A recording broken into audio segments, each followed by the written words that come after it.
You thought drones were only for roofs.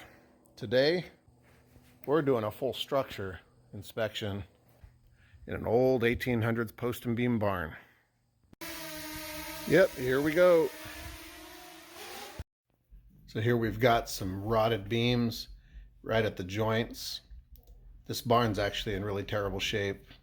That doesn't mean it needs to be knocked down, but it definitely needs to be re-leveled and repaired. And you got to be real careful walking around, because these old dairy barns have all these little pitfalls. If you walk over here, you can almost barely even see it. But that right there is a hole in the floor.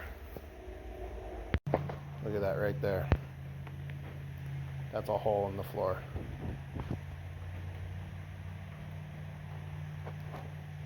Paying attention and you're not looking carefully and you're walking around in all this hay, you can very easily step into one of these holes. I'll tell you one of the more nerve-wracking things about inspecting old structures like this. I don't know if you could hear this, but listen.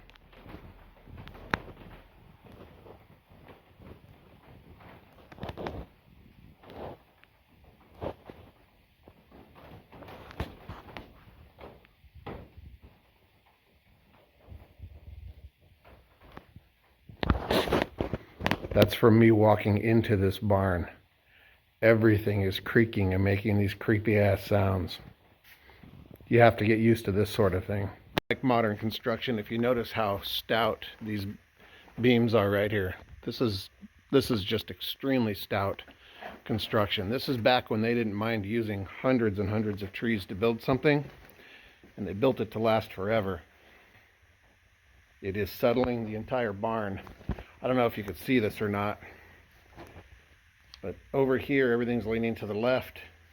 Over here everything's leaning to the left. That means this entire structure is skewing that direction, and I am standing directly underneath it. Now, if you didn't hear all that creaking sounds when I was up on the next floor up, this is one of the reasons this can be extremely nerve-wracking doing this kind of work. It's even worse when you're re-leveling these barns. I've done that before, actually, where we've jacked them up and re-leveled them, and they make sounds that makes you feel like they're going to fall on top of your head. I came out of a basement one time with my knees shaking. I had to take the rest of the day off because it's just one of those things that'll try your nerves.